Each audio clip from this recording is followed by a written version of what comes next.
अब episode number 2 में हम देखते हैं कि रूपा अपने देवर को बोलती है कि देवर जी, क्या आप हमारे लिए एक काम कर सकते हैं। तो शरद बोलता है, क्यों नहीं भाभी जी, आपके लिए तो हम कुछ भी कर सकते हैं। तो इसकी भाभी मुस्कुराकर बोलती है, आज हमारा फल खाने का बहुत मन कर रहा है। आप एक काम कीजिए, बाजार से हमारे लिए आम और केले लेकर आ जाइए, लेकिन केला थोड़ा बड़ा साइज का होना चाहिए, क्योंकि बड़े साइज के केले खाने में हमको बहुत मजा आता है। इन बातों को सुनकर दोस्तों शरद की राल टपकने लगती है और ये अपनी भाभी को बोलता है कि भाभी तुम टेंशन मत लो, बस मुझको 10 मिनट दो।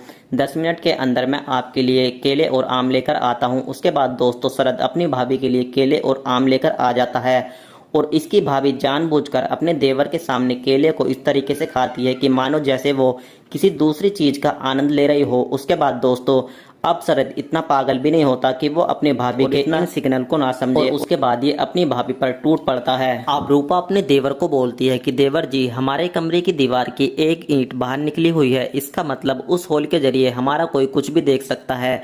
तो हम नहीं चाहते कि कोई इंसान हमारा सब कुछ देख ले, तो इसलिए प्लीज कृपया करके आप उस होल को बंद कर दीजिए। इतना सुनकर दोस्तों शरद के होश उड़ जाते हैं, क्योंकि शरद ही वो आदमी होता है जिसने जानबूझकर अपनी भाभी के कमरे की दीवार की एक ईंट बाहर निकाली है, क्योंकि रात को ये अपने भैया और भाभी को देखता है। अब रात को शरद फिर से अपने भैया और भाभी को इस होल के जरिए देखने लगता है और उसके बाद रूपा अपने हस्बैंड के साथ अपना कार्यक्रम जोड़ देती है। फिर अचानक से इसके हस्बैंड की बैटरी पहले ही डाउन हो जाती है।